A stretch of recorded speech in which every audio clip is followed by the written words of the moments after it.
So, hey, Luke chapter 12, let's open there. Let's start there. The next 2 weeks, we're going to talk about end times. Today is going to be when you see these things, and we're going to pick that up and talk about that. Specifically kind of talk about, give us a target of what we're looking for. I am not, because it would take time, not because I'm not able to give passages. There's so many passages that speak about the things that we're seeing. And I've told you before, and I had a conversation right in between services with one of our sisters that loves end times, and one of the things she said, I love end times because you can see that the word of God is true, something we talked about here a couple of weeks ago when we talked about Israel, and we'll be talking more about Israel next week and what that means and what's going on over there and how it relates to the times that we're living. But one of the things she said was, she said, when I came to the Lord and I started reading the Bible, I started realizing that a lot of things that we're seeing were in the Bible. And she said this, and this is something that we reiterated here at times and here a couple of weeks ago. And we said, how is it that God will nail prophecies 1,000, 2,000 years ago and just has done everything that he said to this point, and why would it be that all of a sudden he stopped? It would make no sense, right? He has fulfilled so many things up until this point. Why would all of a sudden why would he stop doing that? In fact, God is God, and he cannot change. Amen? And he won't change. He's going to fulfill every word. So today is going to be about some passages. I'm going to emphasize in the first part about the importance of watching and what that means. And then I'm going to give you three things that are actually going on right now, 3 things that the word tells us to be watchful for and that we're seeing. For every example, because I'm only going to give you 1 or 2 different examples for each of what's going on now. For every one I give you, I guarantee you I could give you 10 or 20 more of that. And some of you like end time stuff and y'all share things with me. But for everything that I'm going to share, there's hundreds of it that's out there right now. That's what's going on, all right? So this might not be a subject that everyone wants to hear. I did not lose my passion. So sometimes people think that it's only a good service when pastors get crazy up here. But this is so important. Usually November, the last several years, we've been trying to take this time off during November. But I thought it was really important to bring this about. And so you'll see me here this week and next week, Lord willing. Luke 12, are you there yet? Luke 12, we're going to read verse 35 and 4. Just have an attentive ear of the things. I just ripped my Bible. Just have an attentive ear of what the Lord is saying. These are not complicated passages. These are great passages. Verse 35 through 40. It says, let your waist be girded and your lamps burning. I could preach on that, a whole sermon on that. That's awesome. Let your waist be girded and your lamps burning. Several weeks ago talked about that. And you yourselves be like men who wait for their master when he will return from the wedding, that when he comes and knocks, they may be open to him immediately. When he comes, at whatever time it is, they'll be ready to open it. Verse 37, blessed are those servants whom the master, when he comes, will find watching. So if you don't get it yet, this is a parable, a story, and the master is Jesus and the servants are us, okay? And so let's keep going. Assuredly, I say to you that he will gird himself and have them sit down to eat, and will come and serve them. Verse 38, and if he should come in the second watch, and this is more of a question, not just telling us. This is like he was saying, what if he? So have it, that concept, the way it says it in the King James might lose you. He says, and if he should come in the second watch or come in the third watch and find them so, blessed are those servants. So he's basically saying, what if he comes the first watch, the second watch, the third watch? Is he gonna find us waiting for him? Verse 39 says, but know this, that if the master of the house had known what hour the thief would come, he would have watched and not allowed his house to be broken into. And I want every person that's in charge of a home, whether it's a woman, whether it's a man, if you're the man of the house, if you're the woman of the house, whoever has a home, whoever has a family, this is speaking directly to us, all right? That we all have a responsibility to watch, Because if we're not watching, then someone's breaking in. All right? And we'll explain that here in a little bit. Said, verse 40, therefore you also be ready, for the Son of Man is coming at an hour that you do not expect. So I want to tell you that, we read a passage a couple of weeks ago in Thessalonians, and Thessalonians talked about the thief in the night. And once again, it's using that same reference. And it says, I don't want you to be ignorant in this. And remember that he said that. I don't want you to be ignorant in this. And what he was saying is this. When I grew up, and I mentioned this example, when I grew up, that says, hey, he's going to come like a thief in the night. Well, now I understand a thief in the night to those that are not waiting for him. And here Jesus himself is explaining this to his people, his followers, his disciples, and he's saying, look, we have to be watchful. We have to be paying attention. We don't know when. The first watch, early morning, remember what we said in the Jewish culture, they start their days in the evening, and then they go forward. We start ours in the morning when the sun comes up. They start when the moon comes up, all right? It's a different concept. So the first watch, the second watch, the third watch. He said, if he comes in any of those, we have to be watching. And once again, I'll go back to it and tell you that he says this, but know this, that if the master of the house had known what hour the thief would come, he would have watched and not allowed. So in other words, if we are not watching, we're literally opening our lives, our families, our homes to be taken advantage of, all right? And we might say to be robbed. This is not about possessions. And I want to tell you something that he says in this passage that really captivated me and the reason why I started here. It says, blessed are those servants whom the master, when he comes, will find watching. And so the question's going to be, are we watching and are we paying attention? And so one of the things that that I've learned is there's times that people have a different concept of being ready. All right? I said this morning, my son's concept of being ready is ready out the door. Meaning we're down there and out the door. Walk out. He has what he needs. He has what he needs here. He has what he needs. Whatever we're going to do, he's ready. But my wife and my daughter, they have a different understanding of ready. Don't look around, and I'm not just throwing this on women, all right? But my wife and my daughter have a different concept of being ready. That means that ready to them, are you ready? Yes. They're still going to go back to their room about 3 times, maybe 4. They're still going to get in the car and have to go back in the house another 2 or 3 times. Some of you ladies are looking at me like, I'm sorry, why are you talking about this now? And that's just it. One of the funniest things that have happened, we shared this before with people at dinner and things like that, but one of the funniest things, it wasn't funny then, trust me. It wasn't funny at all. But one of the funniest things, and my wife is not feeling well, so she's not here today. Pray for her. So that's why I'm going to share this one.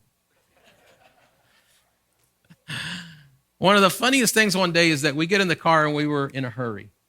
And as many of you know, I don't know if you've paid attention, but if those that know us know this, she always gets here probably at 8:30 or around that time on Sundays, and I get here probably, hopefully at 9:30, 9 o'clock, something like that. We different times.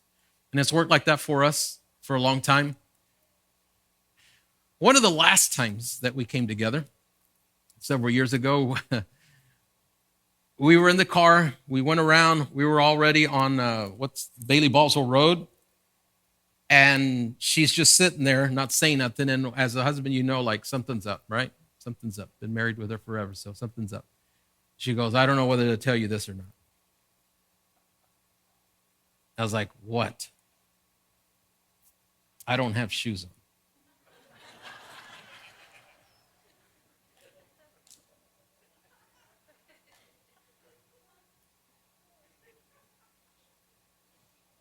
She said, look, I didn't know what you would be madder at.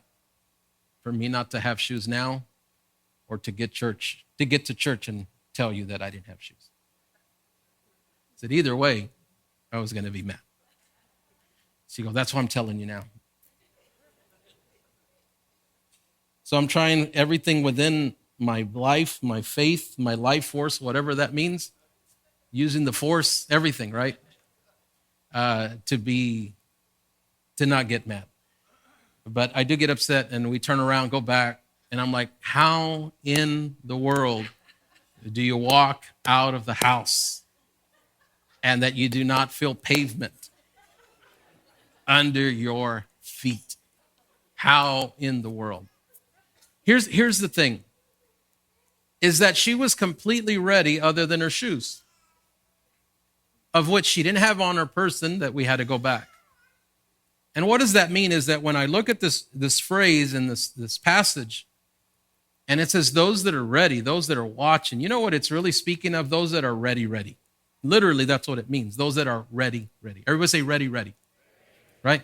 So I think everyone can relate somewhat. Are you ready? Yes, and then you're not. Or you forgot something. If you forgot something, you were not ready. You were not. If you got here and said, oh, I forgot I was supposed to do this and I forgot it, you weren't ready. All right?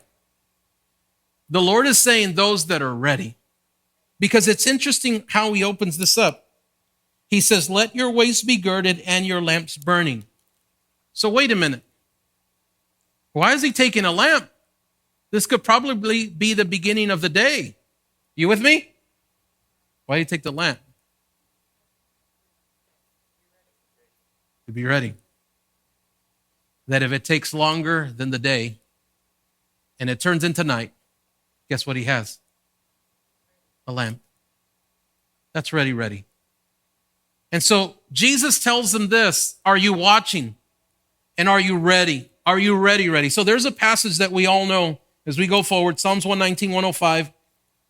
I didn't share that in the first service, all right? So y'all don't go off telling people from the other service. All right? The word is a lamp to my feet and a light to my path. So I want you to understand what this means in relation to what we're talking about. He's basically saying, your word prepares me. Everyone say, your word prepares me.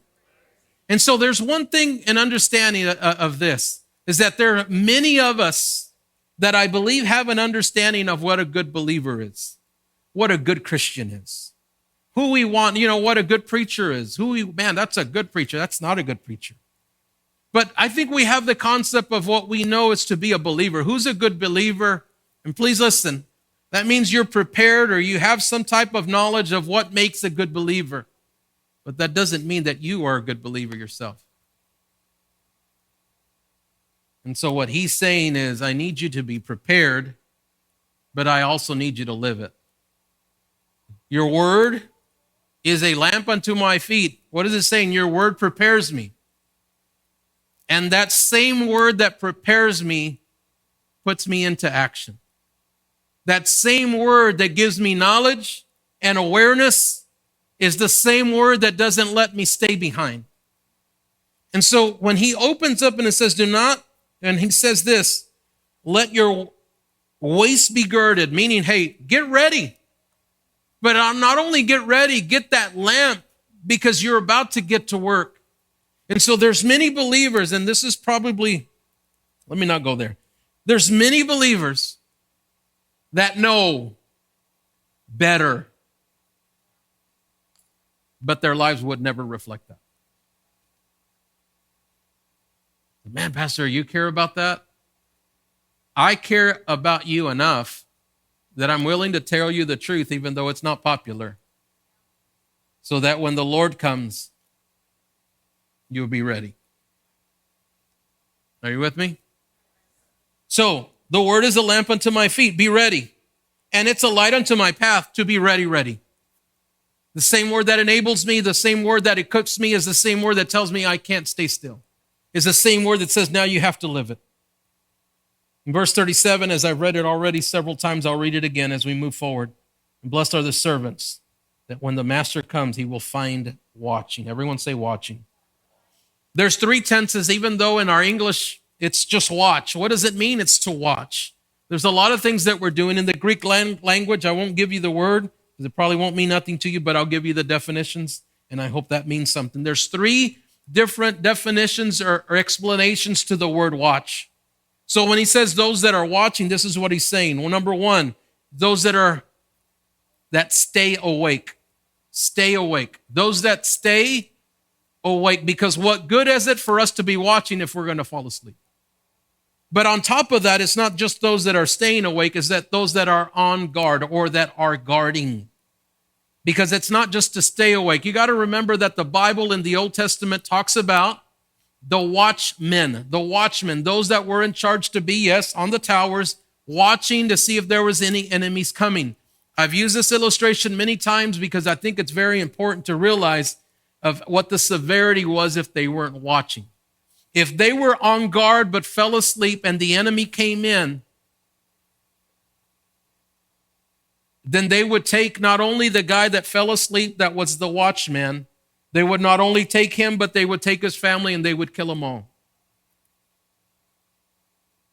Because he had one job, to keep watch.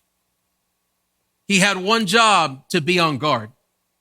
He had one job, is to keep watching. Yesterday, as we were leaving the men's event, someone said, hey, because it was about, I guess, a little after 9 or something like that. And someone said, you know what, the time goes back, so we're going to get some extra rest. And right about that, Mark had already said his goodbyes and stuff. And I said, hey, Mark. And he turned around and said, yeah. That means you're going to get plenty of rest. I said, that means don't be sleeping on me tomorrow. And you know what he said? Nothing. He just laughed. And I looked at the person sitting next to me and I said, you know what that means? That means he's still going to go to sleep tomorrow. That's what he means. See, the thing about it, we have to keep watch, is that we have to keep awake. We have to stay on guard. Here's the second thing. Set a guard. Actually have a position. Awareness. Everyone say awareness. If you ever want to be a good parent, you have to be aware. You have to know. You have to anticipate. You have to know, man, they're going down the wrong path. You have to try to, as we would say, nip it in the bud before it happens. Those that don't have an eye, I don't see anything, I don't know anything, I don't know, there's nothing wrong, they'll be okay. No, I've never seen them do that. You're blinded. I say, Pastor, but you're just, maybe you're thinking that you're judging them before it happens. No. Awareness. I'll tell our leaders we have to be aware, not just what's happening, but have a pulse on what area we're governing. In our homes, it has to be the same way. And in our faith, it has to be the same way. Why does it have to be the same way? Because, one of the places that I love to be at is the beach. And I love the water. And I love to swim in the water. But you know what? There's times that here a few years ago, we went to a place and we were there and the water was really, really rough, really strong. And I sat there for a few days. We sat there a few days. I hate to say this because you're going to think I'm a bad person. But we sat there laughing at all the people that kept getting knocked over by the waves. And it kept happening over and over and over again. And my wife was trying to sleep and read a book. She's usually, even on vacation at 6 a.m., 6:30, she's already reading. You do a devotional, she'll have her books or whatever. And most of the time she said, I'll be on the beach and you catch up with me. So she was already out there. And I said, look, watch. Here's another one. And the waves are just crashing.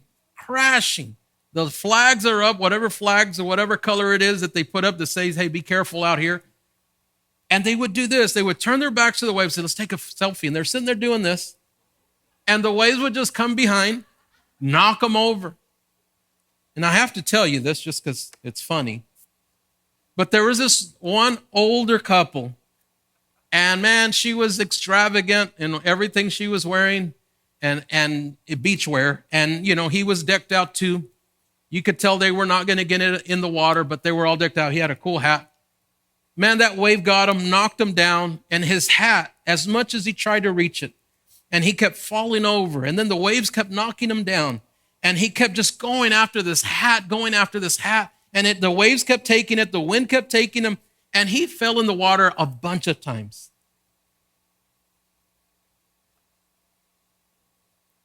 He gets his hat, finally gets it.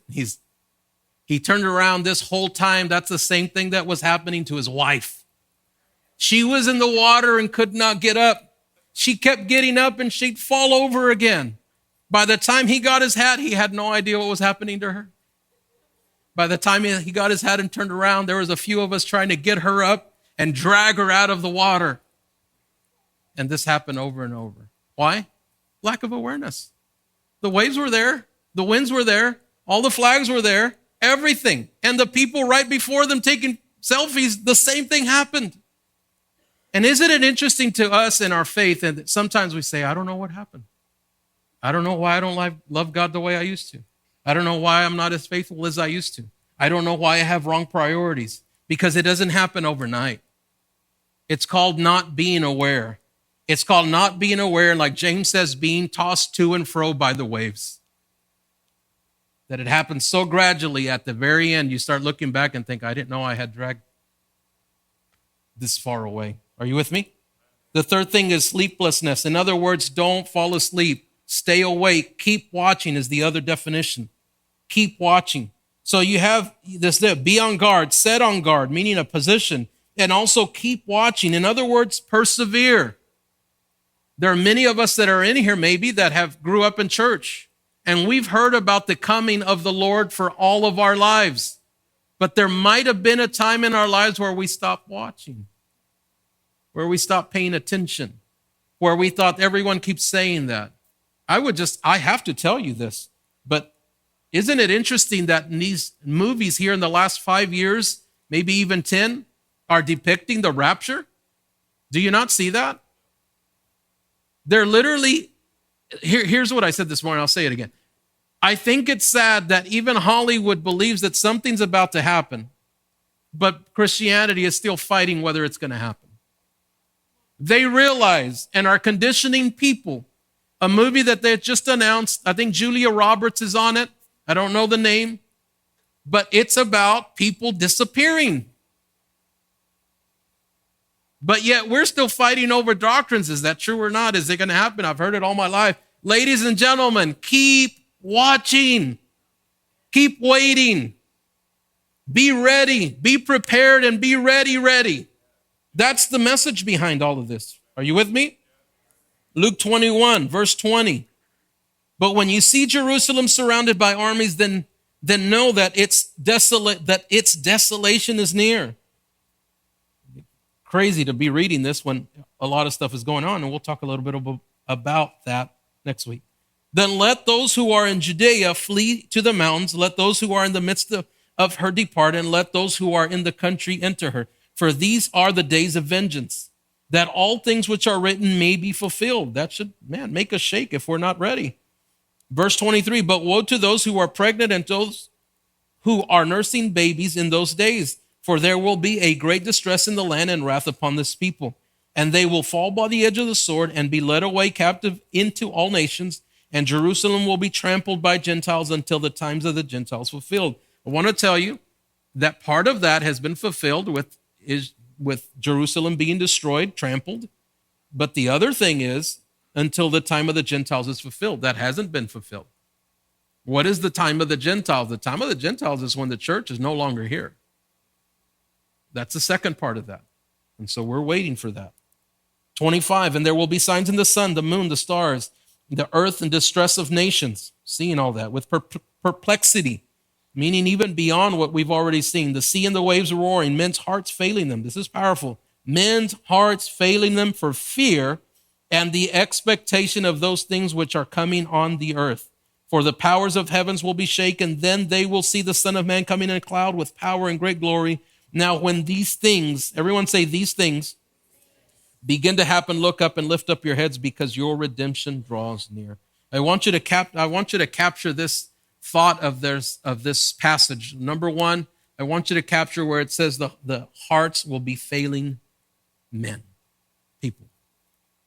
The hearts will be failing. And I'm going to say it now and not wait till the end because I said it at the end, at the first service, but I don't want to forget, which I do sometimes. I want you to understand not only will they be terrified of what they're seeing, but I want you to, everyone listen to me. Beyond that, I believe those that are terrified even more are those that grew up in the church and denied Christ, because they're going to know exactly what they're seeing. So one thing is to be terrified of what they're seeing, but another thing is to be terrified after you already knew and you stayed behind.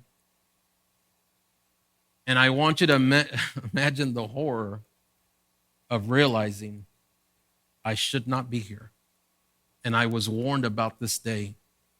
And I'm about to see some things that I never thought I would ever see. Here's the three things we're going to talk about. The first thing is one world government. Three things what are these things happening? My point today is to just let you know, these are the three things we're keeping out. We're going to add more to that, but three things that we're seeing. I'm going to read some passages. I'm going to read them kind of quick, but I'm also going to show you some things that I think are interesting. Like I said at the beginning, for everything that I show you, I promise you there's 20, 30, 40, 50 other things that we can point to regarding this certain topic that we're covering, and probably even more that are in existence, all right? So one is, let's go to Revelation chapter 13. Revelation 13, and like I said, I'm going to get there and read it. If you want to write this down and read it later or watch later, you can definitely do that. And this is the entrance of the world government. We're going to go to Daniel 7:16 here in a second because it explains it. It says, "Then I stood on the sand of the sea and I saw a beast." This is John the Revelator, John the writer of. And remember, he was just writing, but it's Jesus the author. Remember that, because at the beginning it says in Revelation that it was Jesus, and he chose John to write this stuff down. And he says, "I saw a beast rising out of the sea, having 7 heads and 10 horns, and on these horns 10 crowns, and on his head a blasphemous name." We'll come back to that in a second. Actually, we can just read verse 2 while we're here. "Now the beast which I saw was like a leopard. His feet were like the feet of a bear, and his mouth like a mouth of a lion. The dragon gave him his power and his throne and great authority." I want you to see that. All right, so let's go to Daniel 7. Daniel 7. You say, "I don't know how to get there that fast." Don't worry about it. We'll have it on the screen here in a second. Daniel 7. We have to read Daniel to understand Revelation and vice versa, and also Ezekiel and other passages. But Daniel has a wealth of end-time things. Some of us just get to the writings on the wall, the Daniel in the den of lions, and Shadrach, Meshach, and Abednego, and don't know the rest of Daniel. But Daniel is jam-packed full of things. Daniel 7, and I'm going to skip some verses that I read this morning for the sake of time. So let's go to, we're in Daniel 7. We'll start with verse 15.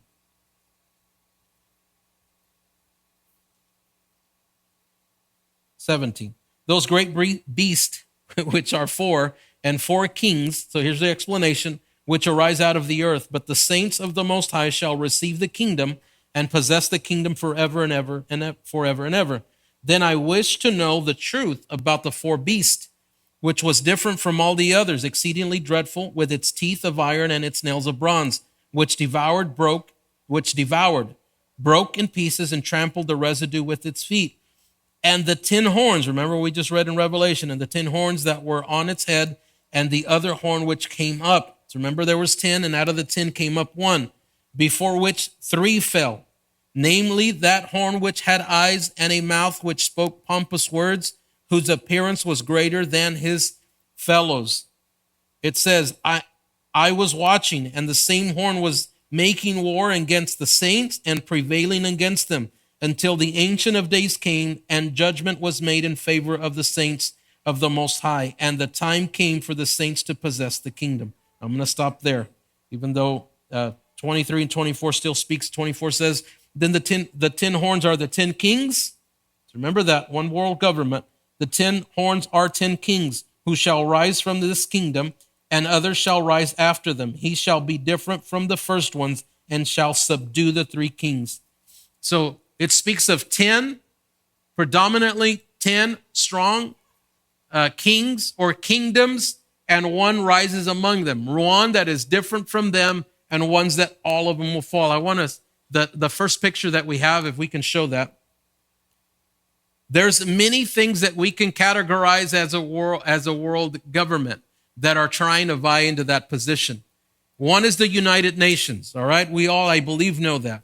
The second thing is BRICS. No, show me that statue. There you go. So the other thing is BRICS, is other nations that are gathering together.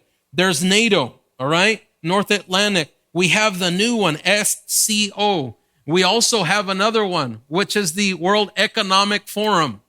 All of those are trying to do one thing, and that's get one world government. The Bible talks about that. As it talks about the Antichrist, it's talking about there's these 10 kingdoms, and then from that one comes up, and then from that he destroys the three. What is he saying? That even though they have this group of leaders, at the end times, there's going to be one that leads all of them. And the primary source of that, or the reasoning behind it, is to control everything. So this is we just read in the Bible, in Revelation and in Daniel, about this creature here. All right? How many know this by me showing this? How many have seen this before? Raise your hand. This exact thing. Okay? Do you know where this was located? This was placed across the street in a plaza of the United Nations. So what we read in Revelation and Daniel, they make a statue, which is this, and they give it to the United Nations and say, let's just put it here. It has since been removed because people started saying, wait a minute, this is a little weird. But here's my point through all of this. We're in the times where nothing is hidden anymore. Everything is out in the open. And some of the things that I'll tell you, it's out in the open. When I was growing up, this was all secret. What does it mean? How is this going to happen? But when you can literally put this in front of the United Nations and then read this about one world government and say, wait a minute, this is weird. And this is where we're at. Now let's go back to Revelation 7, and I'll show you the power that is given. Revelation 7. And I think I couldn't find it this morning. No, it's Revelation 13. Still Revelation 13. That's why I couldn't find it. 13. Okay, great. Verse 5. And he was given a mouth speaking great things and blasphemy, and he was given authority to continue for 42 months. Somebody do calculations, because you'll trip out at what is 42 months. Then he opened his mouth in blasphemy against God, to blaspheme his name, his tabernacle, and those that dwell in. This is se me va la palabra. Anyway, verse 7. It was granted to him, listen, it was granted to him to make war with the saints and to overcome them. And authority was given him over every tribe, tongue, and nation.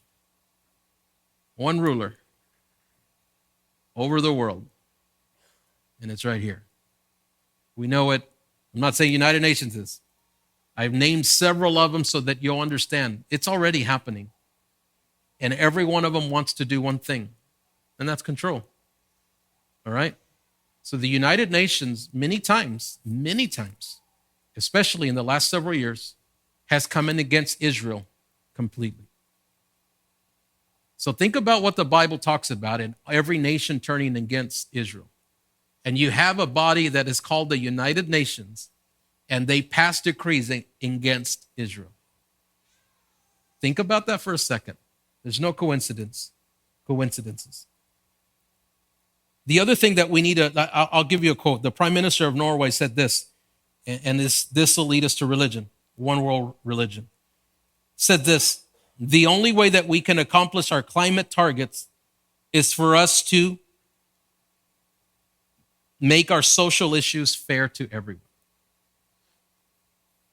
All right? You might say, fairness? That's pretty cool, Pastor. How many know that life isn't fair? Life isn't fair. But why do we continue to hear this subject over and over and over? Listen, how will they ever be able to make something fair unless they establish what fairness is? Because many times when somebody comes to me and says, Pastor, can I talk to you? Yeah. You know what? I think it's not fair that. Usually what they're saying is, you know what? I feel left out. I don't care what everyone else is doing or thinking. but I want to share in whatever it is. It's usually what they're saying. When someone says fair, it usually means me. Why can't I? Yes? All right, let me keep going. The second thing was, what are we looking for? One world religion. Romans chapter 1 tells us that humanity will leave the truth of God. Let's just go there. Why not? Romans chapter 1. Y'all still with me? Wake somebody up next to you, all right? Wake somebody up in the name of Jesus.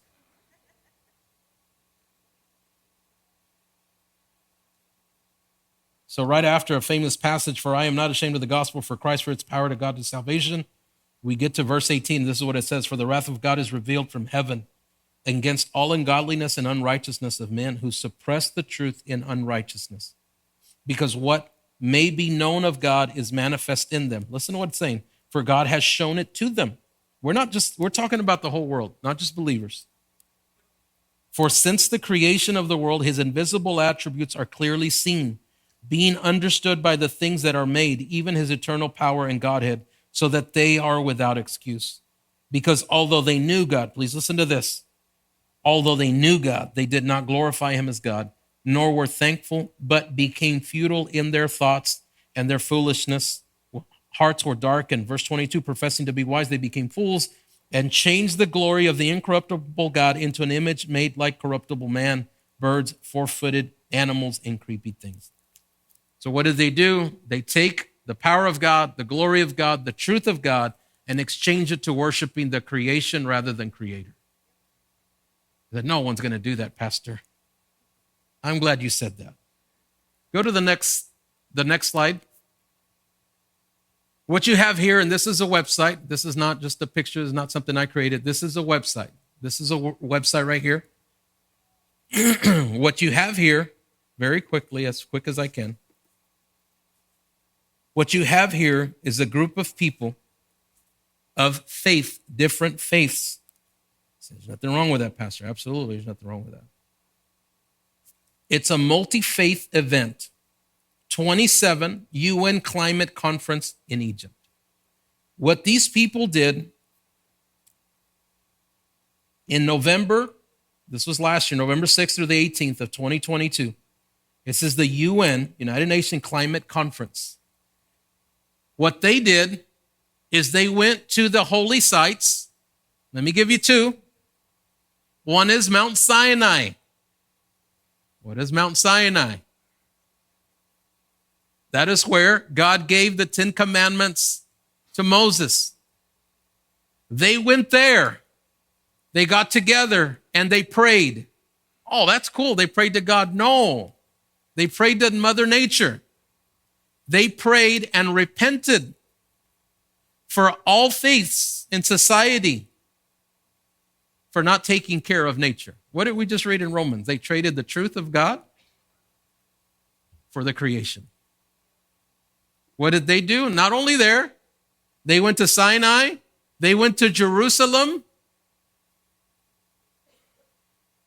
Interfaith, all the faiths. So who's the God? Isn't it funny that we're hearing climate over and over and over these days? And like I said, the quote from the Prime Minister of Norway saying that we can't reach our climate targets without making everyone fair. Interesting. It's already happening, ladies and gentlemen. And I can go on. There's several other things that are going through this and trying to create interfaith, all because of climate. How does that intersect? But it does. What has been the God since 2020? Science. Science has. What does the science say? Are you with me still? So one world religion. Now let's go to one world currency. Revelation 13.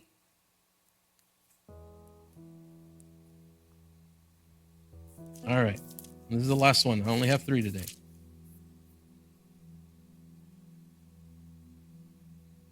Revelation 13, verse 16 and 18.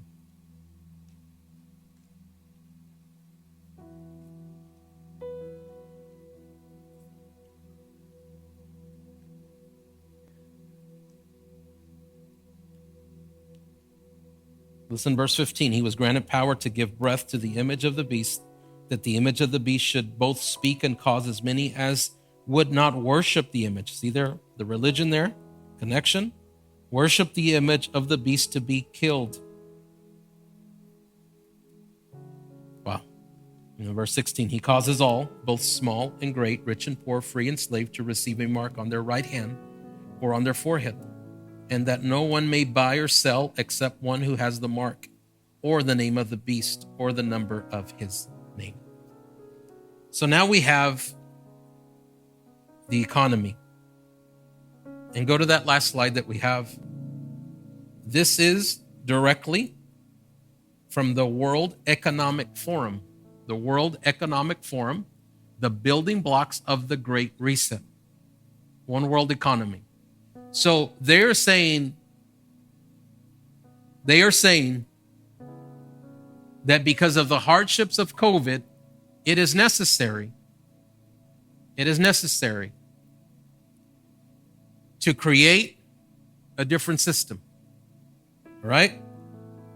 Let me give you the building blocks and then I'll read you a little bit of it. First of all, the first building block is change our mindset. So this is not on a Christian website. This is the World Economic Forum, and all that information is there. Right? Interesting thing is they've been planning this. This just didn't happen in 2020. This has been going on. Their target is 2030. Does that mean Jesus is coming in 2030? I would just keep watching.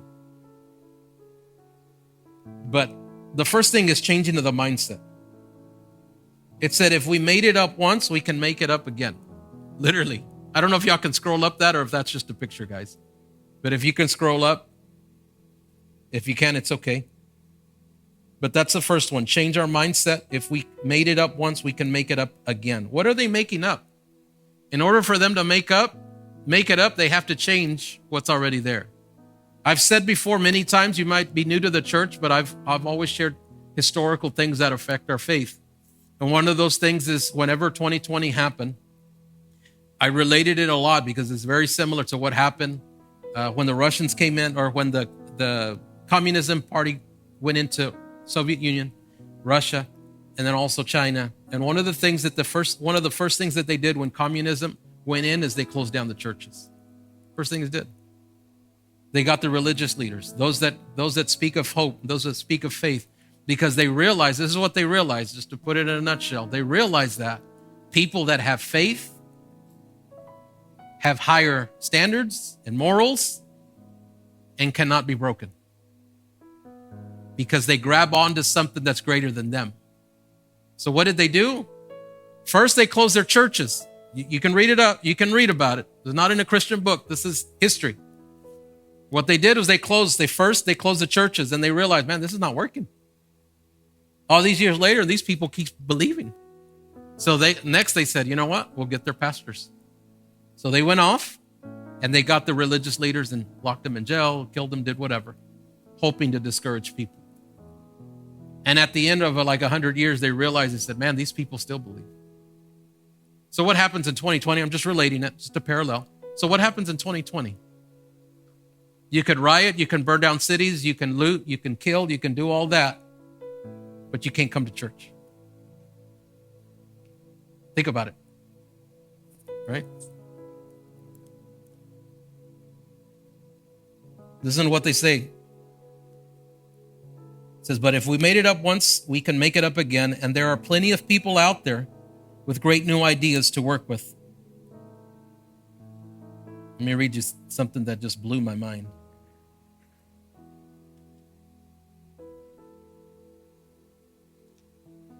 They're trying to convince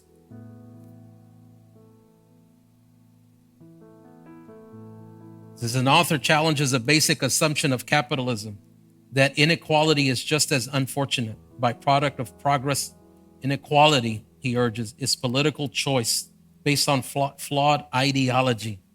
The market will provide, and not the inevitable result of technology and globalization. He also goes on and says, as far as changing the mind, he also goes on and saying this, that there's a group of people. Where is it? COVID has shown the truth on both these counts. What is important, to quote Henry Ford, whether you think you can or you think you can't, you're right. So what do you say? We're going to change your mind about stuff.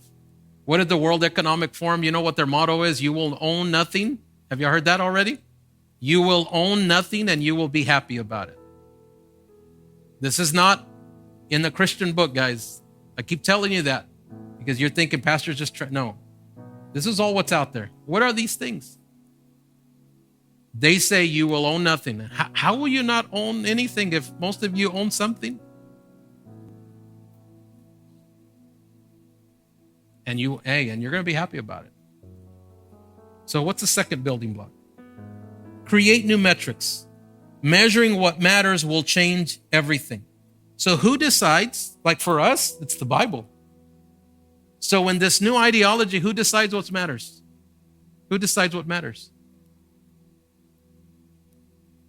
Some rich billionaires?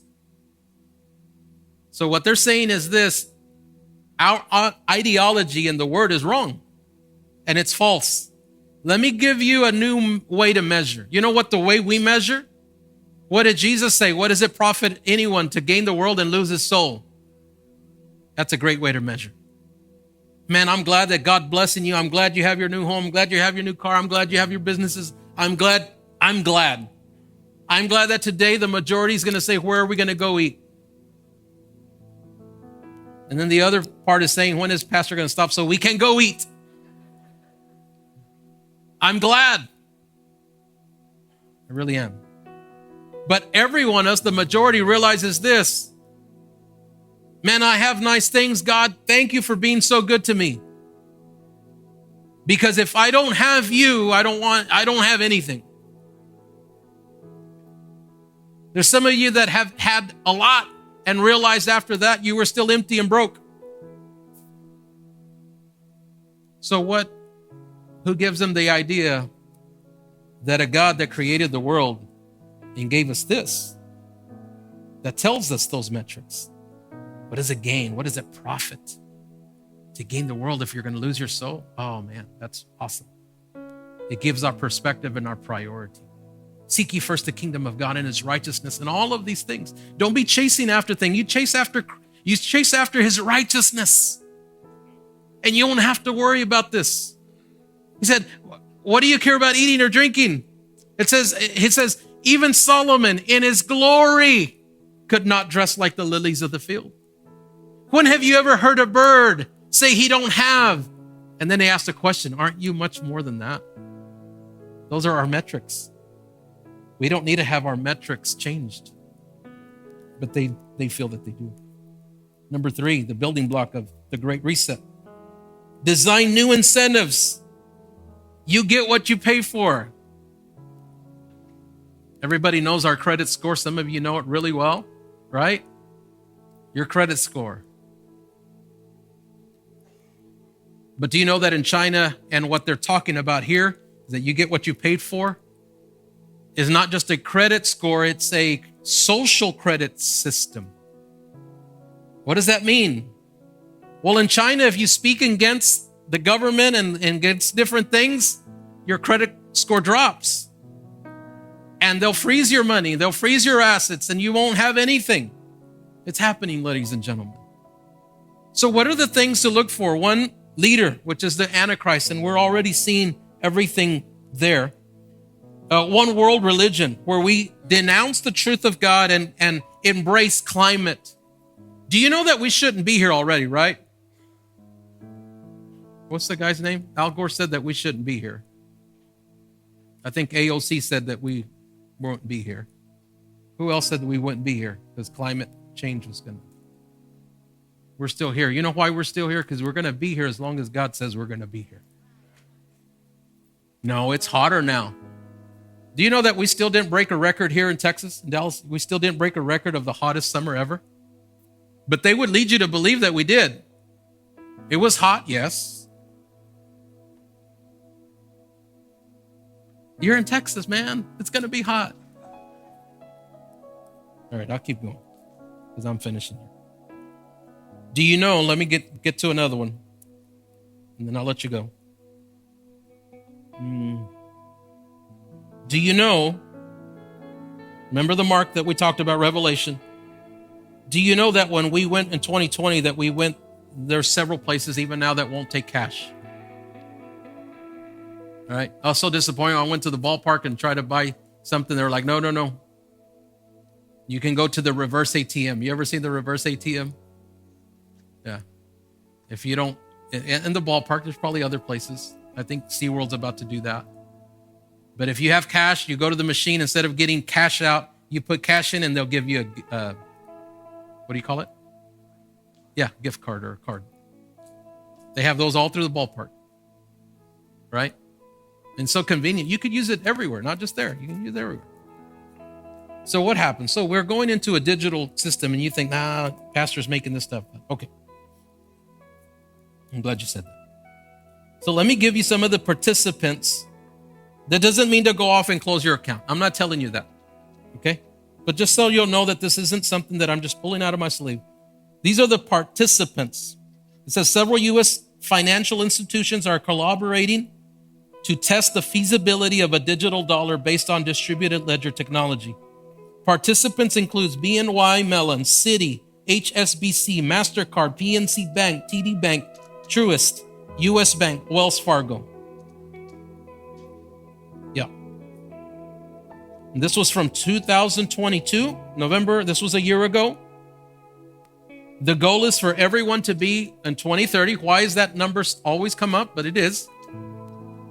But last year in 2022, at the end of the year, they said, we're going to launch four banks and let them try it out, which they have already. And as you can see, now many more have been given that right. And there's probably 350, if not more, that are now using this. And we will get there. You might say, that's impossible, Pastor. This tells me that no one will be able to buy or sell. It doesn't matter if you're rich, poor. It doesn't matter what tribe, what country. It doesn't matter. How does that look? Do you know that there's the technology exists? You know that, right? How many chip their animals? Anybody chip their animals? Can you raise your hand? Yeah. So the technology's out there, right? If there is a him and you just gave the mark to your animals. No, I'm just joking. Do you know that it exists already? It's been happening for years. Do you know that there's already companies within the United States that will give you a little chip? It's the size of rice. You can put it in your hand. And so you won't have to bother with the little, what do you call them? The badge. So you don't have to bother with badges. You don't have to sit there and carry it and keep up with it. All you do is put your hand up there and the door will open and give you access. And you know what? You don't even need your wallet. If you can go to the vending machine in the break room, just wave your hand and it'll pay. That exists already. It's now. And you can look at any of this up. Just go online and look it up. And if you have never heard any of this that I'm telling you, I hope that you go back and say, I need to start watching. Because I didn't know that. I'm going to ask you to stand to your feet.